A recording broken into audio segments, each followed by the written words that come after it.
As I said a little while ago, we have Senator Ben Sasse here today, and he's going to be introduced by Ben Frijon. Hello, everybody. I'm Ben Frijon. I'm a senior here, and it's my pleasure to welcome our distinguished guest today. Ben Sasse grew up in Fremont, Nebraska, where he was valedictorian of Fremont High School. He got his undergraduate degree at Harvard and also studied abroad at Oxford University, and also has a master's degree from St. John's College and two masters and a PhD from Yale. So I think he's clearly the most educated person in the Senate, I would say. He worked for a few years in consulting in private equity, and at age 37 he became the president of Midland University in his hometown. In 2010, he served as an assistant secretary of HHS, and in 2014, he was elected to the U.S. Senate. In his 3 years, he has been rated by the Heritage Foundation as the third most conservative senator.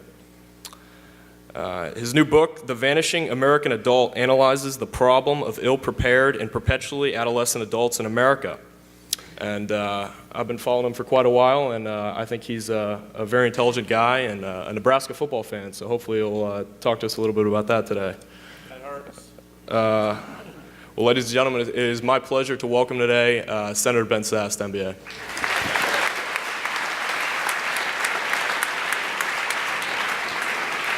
Thanks, Ben. The Nebraska football bit feels like a bit of a bar, but we are the winningest team of the last 50 years in college football, but that's because we were really good from 50 years ago till about 17 years ago. We've had a bump the last 16 or 17 years, but we'll soon be back. I was in Nashville last year on New Year's Day to play Tennessee. I wasn't playing Tennessee. Nebraska and Tennessee were playing, and we were really bad, and you guys were mediocre, and this year we're both really bad. So I don't know, how many people are Tennessee fans here versus what other loyalties would there be? Shout-outs. Vandy? Auburn? All right. So I don't do a lot of talks where I give you much bio, but I want to say something interesting about the connection of being in this room today when your head starts by talking about Friday night. Is there a semifinal game in Memphis? Is that right? So I'm the son of a football and wrestling coach, and a key part of my identity growing up, and frankly something I still feel in my belly, is what's called the small town gym on a Friday night field. Did I hear you had Kirk Herbstreit here a few weeks ago speaking? So I grew up in a world, I live in a 25,000 person farm town about an hour outside of Omaha. And I'm from a place where you feel like everybody in the community assembles on Friday night, except that from beginning of human history until, actually the Midwest was only settled in like the 1860s, but from the 1860s until about 25 or 30 years ago, on a Friday night, everybody would be in that gym on a Friday night, or at the football field on Friday night, gym on Friday or Saturday night during basketball season, and you have this dense sense of community solidarity. I live in the same town today, 25,000 people. Almost nobody is at the football stadium on Friday night or the gym on Friday or Saturday night. And I want to say that for a sort of weird reason, because you all are a part of a community. I'm sure people come in here and give you hortatory advice all the time and sort of tell you, do this with your life, find yourself, do all these things. And some of them give you really good advice, but it's ephemeral enough that it might sort of drift and you don't remember it 2 weeks later, and it's indistinguishable who gave the talk one Monday versus 2 weeks later versus 2 weeks later. Lots of it is good advice, and yet it goes over the head of people who are 14 to 18 years old because you live an embarrassment of riches. And I don't just mean that in terms of material stuff, though that's obviously true, but I mean it in terms of community.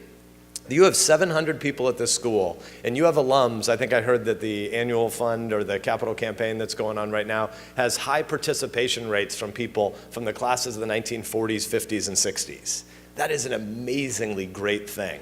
And you all, 50, 60, 70 years into your futures, so when you're in your mid-70s, mid-80s, some of you stretch into mid-90s, are still going to be connected to an institution like this. That is a really special thing that you have. But what you might not be aware of is the fact that across our country right now, that sense of community connection is rapidly evaporating. So there's a huge change going on in that people who used to always be from a place, less and less feel like they're from a place. Why am I talking about this? Why would I tell you this? Because I serve in politics for a time, as Ben mentioned. I'm a college president and business turnaround guy by work history. But I serve in politics. I've been there for 2.5 years. I'm one of 5 people in the US Senate who's never been a politician before. And I do it because I have a one cheer for politics view of the world. I don't think politics are the center of the world. And any of you who are interested in politics, I have people come up to me all the time saying, hey, I think I want to be a senator, or I want to be governor, or I want to run for president someday. What advice do you have? One of the first bits of advice I'll give you is, if you're really certain that that's what you want to do, maybe you probably shouldn't do it. Because in the American system, politics are not the center of life. Politics are about creating a framework for ordered liberty, so the center of life can be lived in communities like this. It can be lived in Nashville and in Knoxville and in Memphis and in Fremont, Nebraska and Omaha, Nebraska. Because it turns out there's a whole bunch of literature now out there on what makes people happy. And it's quite different than what a lot of us believe. And what I'm going to say here is pretty tightly aligned with what a lot of people tell you, but I want to try to say it a little more bluntly. You believe when you're 14 and 16 and 18 years old that there are all these things you have to do to clear a certain threshold of having a certain amount of money or having a certain amount of fame or having a certain amount of prestige in the job you have. And if you clear those thresholds, then you'll either be happy or you'll have set the necessary conditions to be happy. It turns out we have lots of data now on people who are happy and unhappy in the world. I'm a business turnaround guy by work history, a historian by academic training, so I'm not a social scientist, but I've just become interested in this literature because I serve in politics the last 2.5 years, and I'm amazed at how many people go into politics because they think if they have power, they'll end up being happy. And I used to do business stuff, and I knew lots and lots of people who got really rich, and they were sure that if they got rich, they would then be happy. And it didn't turn out to be very tightly correlated. I know David Brooks is coming. Is it next week? I've heard David give a talk recently about the book that he must be working on right now. I don't know this for certain, but I've heard him give a talk twice related to this. It must be on midlife crises, because he's doing a book. I don't think it's necessarily autobiographical for him, but he's doing a book on lots of people he knows that climb this mountaintop, and they get to the top of the mountain, and they realize that they feel like they have this really big hole, this vacuum inside their soul, and that the things that they thought would make them happy wouldn't make them happy, and then they have to reevaluate life at 45 or 50 or 55 and figure out what the next mountain to climb is, because the one they climbed turned out to have a peak that wasn't high enough that it actually satisfied them. So it turns out in this literature on happiness, there are only 4 things that make people happy. Besides your genes. Turns out part of whether you're happy or not might just be mom's fault. It might actually come from genetics, but we'll set aside the biochemistry pieces of this. Of everything circumstantial in the world that could make you happy or not, if you survey people, if you had a class here and you had some humanities professor or teacher or some economics professor, psychology professor who sat you down and tried to ask you questions, make a list of all the things that determine whether or not you're happy, most people make a list or think that their list should be about 80 inputs long. Some people think it's 2 or 3 inputs long. It turns out in most of the literature on happiness, there are only 4 things that determine whether or not you're happy as an adult. Number 1 is, do you have a family? Do you have people that actually love you unconditionally and that you got a place to go in your house where there's this density of relationship where you have shared love? Number 2, do you have any friends? And that isn't Senate friends. Oh, my good friend, the gentleman from New York State that I'm about to rip your head off in the debate. Or social media friends. Do you have 200 or 500 or 1,000 Facebook friends? Or Twitter or Instagram or Snapchat? Turns out, actually, that if you go from 0 social media friends to 50, you probably are a little healthier, a little happier, a little more normal. If you go from 50 to 200, you still get a little bit happier. If you go from 200 to 500, most people are actually less happy. If you go from 500 to 1,000 plus, turns out you're spending a lot of time on your life trying to cultivate a social media persona that's different than the real embodied place that you would live with real human beings. So when I say friends, I don't mean social media friends. I mean friends. I mean in a place that has lots of good classical reading that you get to do here. I mean friends in an Aristotelian sense. I mean friends where there's an expansive sense of the self that if you hurt, your friends hurt. If you're happy, your friends are happy. Not because it gives them any benefit, but just because they love you. It's the way someday you all will know this as parents. I've got kids. My daughter's 16, another daughter 13, son who's 6. When my kids are happy, everything is right in the world. It doesn't matter what jackwagon said what about me on cable TV that day, or what thing is frustrating at work. If my kids are happy, I feel like the sun is shining on me and everything is great in the world.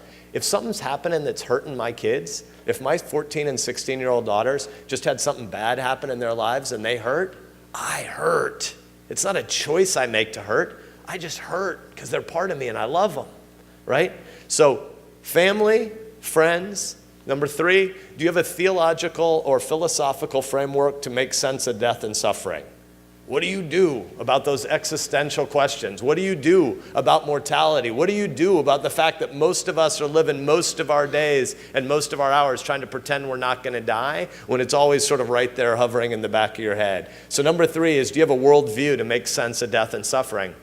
Number 4, and by far the largest driver statistically of whether or not people are happy as adults, is do they have meaningful work? And I want to underscore the word meaningful. Not, do I make a lot of money? Not, do my ankles or back or neck hurt at the end of my workday? Not, do I think there's some annoying person down the hall from me or my boss or some shrieking person 2 cubicles over who talks too loudly on the phone? Not are there annoying factors. Not are there remunerative factors. But when I go to work on Monday morning, do I think anybody needs me? Do I think my work matters?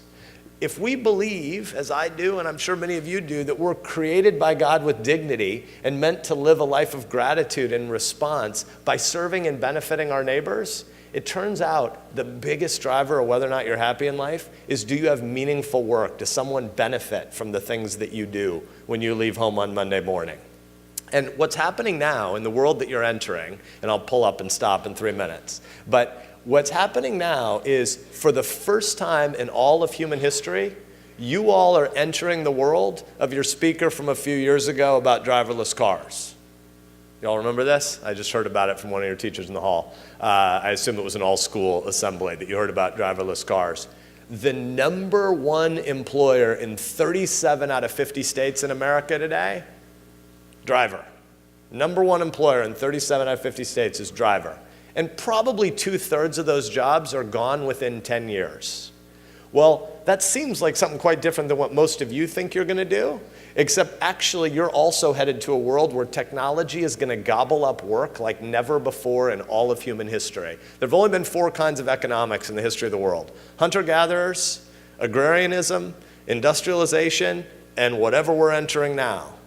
Hunter-gatherers were nomadic, and they chased after the buffalo, right? From the beginning of time until 10,000 years ago.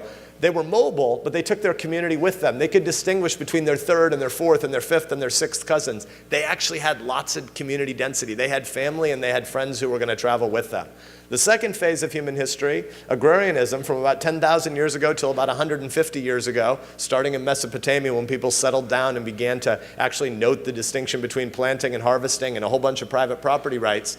Again, you lived in a place that was where your family and friends lived, and you did a kind of work that you didn't choose, and you didn't have a conception of job choice. You didn't have becoming a graduate of MBA or a graduate of college and picking your first specialized job. You had becoming 8 or 10 or 12 or 14 years old and doing more of what mom and dad and grandma and grandpa did. No job choice for nomads, no job choice for agrarian farmers from 10,000 years ago till 150 years ago. Industrialization created job choice, but it created it once. 15 to 25-year-old males migrated across the Atlantic, or they went from the countryside to the city, and they took a job, and it was really disruptive to specialize for that first time, but you kept it until death or retirement. And so new social capital was formed around urban ethnic neighborhoods near the factory. And so even though there'd been this disruptive moment that created all this roiling of American politics from 1870 to 1920 and the creation of the Progressive Era, and lots of doubt about whether American republicanism, not the Republican Party I'm a part of, small r republicanism, would actually work in an era of job choice and specialization, people thought it might be the end of America, and it turned out America figured out how to live in cities. We go from 86% of Americans live and work on the farm at the end of the Civil War to 60% of Americans live and work in cities by the start of World War II. Massively disruptive of local community. But it turned out we built new kinds of community. You all are entering a world where average duration at a job is going to get shorter and shorter forever. A lot like the drivers who are disrupted by that new driverless car technology.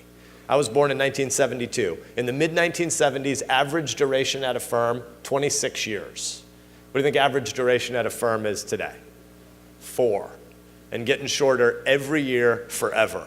You all are entering a world where when you're 18 and you finish here, or you're 22 or 23 and you finish college, depending on whether or not you take the victory lap, 5th year senior at University of Tennessee, you're going to enter a world where when you're 40 and 45 and 50, not just your job and your firm, but your industry and your skill set are going to cease to exist. You're going to be the first generation, or maybe a half a generation second, the first and a half generation to ever have to recognize that you actually are going to have to be lifelong learners. And you actually are going to have to be a part of a civilization that creates lifelong learning for mid-career job choice and job retraining and new specialization as 40 and 45 and 50 and 55-year-olds. And that disruption of work is much bigger than just figuring out how you're going to pay the bills. That's about figuring out how you're going to help define meaning as people who live a life of gratitude to serve your neighbor because of all that you've been given. And that means that the disruption of workplace is going to disrupt community. Hunter-gatherers were nomadic, but they took their tribe with them. Agrarians lived in the same place forever, and few of them ever traveled more than 20 miles from where they lived. Industrialization created these cities, and it was bumpy, but they ended up with community. In the exurbanization world you're headed into, there's going to be disruption forever and ever and ever more. And so as you go out of here, not just out of here today, but out of MBA, and you recognize what an amazing gift you've been given, recognize that a huge part of the challenge you're headed toward is a world where lots and lots of your neighbors don't actually know this. They don't actually know the community of a small town gym on a Friday night where I'm from, or a small to medium-sized black box gym celebrating the football team going off to Memphis on Friday to fight a semifinal game. You are given an unbelievable blessing of giftedness and community density that you almost can't see because you live in something that is so atypically special. A fish couldn't describe water to you because they've never been outside of it. Right? One of the main reasons you learn a foreign language is not necessarily because you're ever going to use your Latin or your French. If you're learning Spanish, you're probably going to use that. But your Mandarin or your X or your Y, one of the main reasons you learn a foreign language is so that you can see English for the first time. It turns out you don't understand grammar and vocabulary choices and syntax and structure in your language until you can look at it comparatively. You all are headed out into a world that's going to be massively disrupted. The potential is going to be fascinating. Artificial intelligence isn't just ending driving. It's going to create driverless modular travel and transport that is going to make it possible for Amazon to deliver stuff to your house an hour and a half after you ordered it. That's pretty amazing and pretty fascinating. The arc on life expectancy in your lives is going to be extraordinary, right? Life expectancy in American politics was set by the Social Security Act in the 1930s at age 65 when life expectancy was 62. We set our retirement age as a matter of public policy for the outlier, really unusually long-lived widow. The people who lived 5 years longer than their husbands in the 1930s, and so they lived to be 65, they started to collect retirement checks. I have a 6-year-old kid. CDC tables say he has a 50-50 statistical chance of seeing age 100. That's great news. Everywhere except a world devoid of political leadership, which is where we live, he's not playing 35 years of middle class entitlement golf. He's not going to retire at age 65, nor are you. In Silicon Valley right now, there are a whole bunch of funders who are looking for the tech companies that are going to deal with implantable, swimmable computers that are microscopic, that swim around inside your bloodstream and repair your cancer in 75 years before you know you even have it. There are a whole bunch of guys in Silicon Valley that think life expectancy in the US by about 50 years from now will start to arc more than a year per year. That all of a sudden we might have centuries. I actually think these people are a little hyperbolic, but I want to tell you this idea exists and some of these people are getting money right now. There are people who believe that the life expectancy might grow by 100 years from 50 years from now to 100 years from now, that people might not die for a really long period. I don't just mean you might live a long time. I mean death might be forsworn for a long time as cancer is obliterated. There's great potential and great opportunity in the new tech world that's coming, but it's also going to destroy communities in ways that your generation is going to have to grapple with, in ways that the generations 1 and 2 and 3 generations before ours never had. And so back to where we started, and I'll close with this. If you're really interested in politics, don't start by being interested in politics. Force yourself to drive it down to, at tops, identity 5, 6, 7, or 8. Because when I look at what makes for good politicians right now in America, there are people who don't think Washington, D.C. is the center of the world, because the place where I work is way too sleepy and way too self-absorbed to possibly deal with the magnitude of the changes we're headed toward. 5 of the 7 richest counties in America right now are the suburbs of Washington, D.C., where the lobbyists live. And what they're mostly trying to do is protect the entitlement structures and the payment systems of 1965 and 1975. You all are entering a world that's going to be much more disrupted than that and much more interesting than that. Figure out how to be good at being a worker, at being a father and a husband, at being a neighbor, at being a community builder. And all of those things will create the kind of dynamism and potential for understanding the era that America is now entering that might make you useful in civic life as well. Thanks a lot for having me. Good to be with you.